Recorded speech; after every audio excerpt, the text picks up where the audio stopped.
What up, what up, what up, what up, what up, what up, everybody?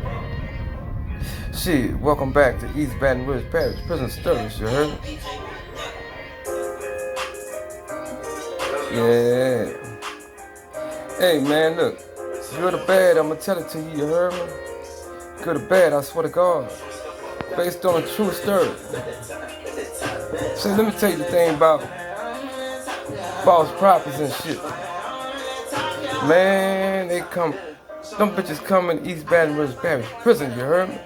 False prophets. Man, I'm just saying here, I'm putting here on this motherfucking Christian line, you dig what I'm saying? And you gotta understand what I'm saying when I'm telling you this shit. This shit is based on a true story. And I'm not trying to exploit myself or put myself out there as a pussy, but I'm just telling you what the fuck it is.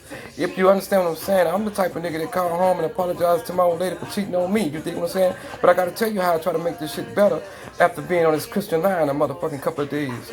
You know, it took me a while to realize why the pastor was the motherfucking pastor. You know what I'm saying? The pastor is the one who leads the flocks and the sheep. You know what I'm saying? And me not knowing that I thought God had really touched my motherfucking heart.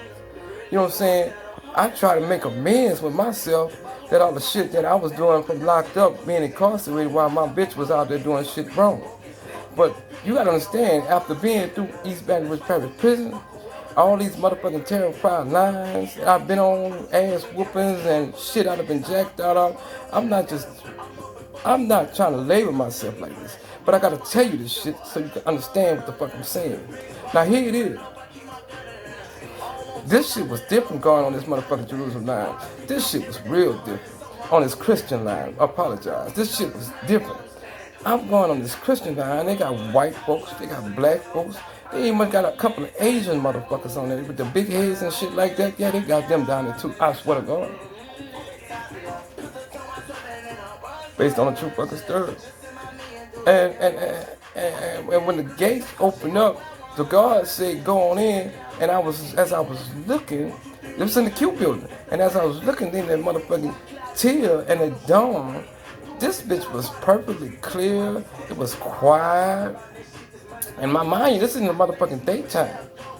And if it's quiet in the daytime, you can only imagine what it's like on the nighttime.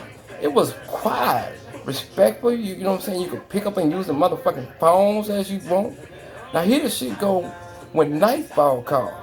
They had the preacher, which was the minister, and he had his deacon, and the deacon was black, and this motherfucker had eyeglasses on, and he had the cap that they made in the motherfucking Parish prison that niggas was making. You know what I'm saying?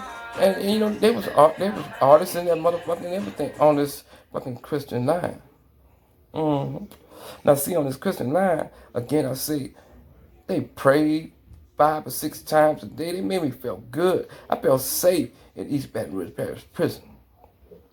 You know, and me feeling safe in that motherfucker after what I got a good night's sleep. You understand what I'm saying? And after you get a good night's sleep and that motherfucker from what the fuck you been through, that's a blessing. So here it is, as this blessing was coming, I noticed I woke up one night after 3 nights of being in there, after going to child, after praying 5 times throughout the day, after not fighting, after not fucking fussing, and after not hearing none of that shit.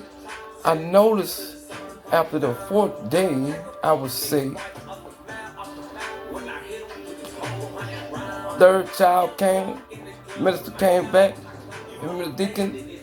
I started going to the call out to church calls, but it's just something was weird about them, and it touched my heart. I don't know if it was God, I don't know if it was a penitentiary guard, but it was fucking God. It had to be.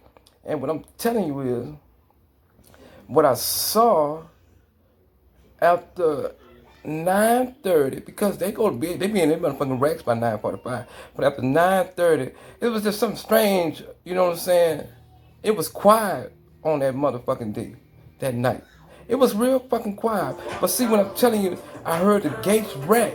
And when the gates rack, see, this for these young motherfuckers who fresh from the streets don't know shit, just fucking dumb, gumming in that motherfucker. Y'all fresh from the street on murder charges and fucking domestic violence charges, you idiot motherfuckers. This for you motherfuckers. You know, this was for the motherfucker that I watched, literally came out. They ain't never been locked up a day of fucking life. This for this little 18-year-old nigga came in there. And as I walked and watched him, the gates open. And as the gates open, you understand what the fuck I'm saying? The minister got up and he put on his motherfucking slippers. and he had on his orange pants, and he had his white t-shirt on, and he had some eyeglasses, and he had a motherfucking cap. And I'm looking at him going walk towards the motherfucking gate. And I'm looking at him walk towards the gate. And when he walked towards the gate, he walking straight directly to the fucking guard like they best friends or some shit.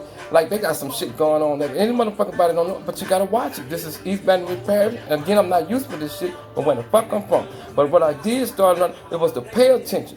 And when I paid attention, he dapped the fucking guard out. And as he dapped the motherfucking guard out, I'm gonna call his fucking name out because I'm gonna tell you about motherfucking Reverend Clyde.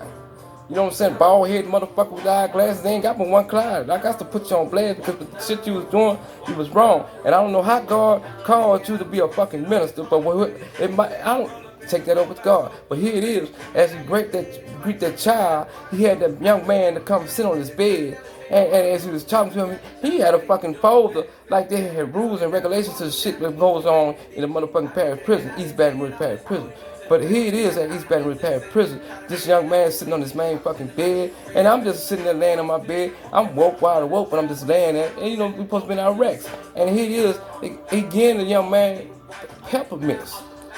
And he getting peppermints, but I noticed the deacon in the back by the toilet, and he in the back by the toilet, and he got toilet tissue wrapped up, all tied up together and shit, and he got it lit with a fire, like this on the Christian line. He got it lit with a fire, and he warming up coffee in a cold drink can. You understand what the fuck I'm saying? They call this motherfucker cowboy, or they call it cocaine. That's what they called the coffee back then in East Baton Rouge Parish prison. And as he motherfucking did that, you understand what I'm saying? I'm looking at him come to the motherfucking to the minister. And as the minister sitting there with the young man who came off the fucking line, I got to put you on blast, but just fuck it. You young, you was stupid. That's on your motherfucking ass. You was a killer, nigga. That's what you said. But here it is. And as he's sitting on the bottom rack, I noticed one side of the motherfucking, the blanket from the top rolled to the bottom. You understand what the fuck I'm saying? Listen what the fuck I'm saying. The top rolled from the bottom.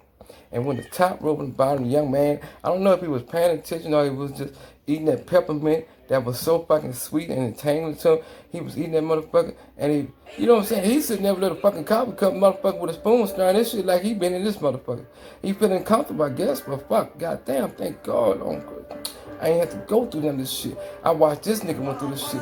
And as I seen him do this shit, but here it is, I'm trying to figure out where the fuck in the Bible, where this verse here that actually happened, what's going on in this motherfucking dome right now.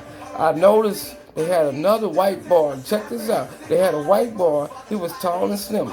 Tattoos on his arm and everything. This nigga, I'm trying to figure out, he don't have no Christian with the tattoos that he have, but I ain't God. I can't picture what the fuck God. I ain't God. I can't play. But I did notice he was walking towards the gate, and he was walking back towards the gate, and as he was walking back towards the gate, he was looking at the minister and the motherfucking deacon, and as he was looking at the minister and the deacon, he kept walking back towards the gate, and he was a lookout man. That's what the fuck they call him, a lookout man. And he was a lookout man. And when I'm telling you, Clyde, them had the young man sitting on that motherfucking bed, the deacon, I gotta call his name out, AJ, because I don't want nobody to say I'm wrong. AJ, nigga from out of Brookstown somewhere, old school nigga, bald head and every fucking thing. He was holding the dude young man legs, you know what I'm saying? He holding the young man legs, and he was holding the young man legs, and I noticed the motherfucking thing on the other side fucking drop.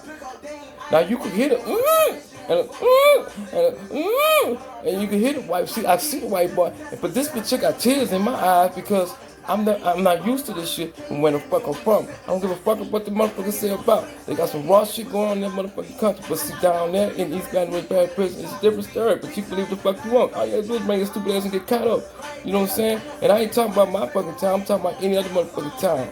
You dig what I'm saying? But as I heard that noise, that shit hurted me, and the tears started rolling down my fucking eyes. And I'm looking at this white boy, and I'm saying, this is not for me.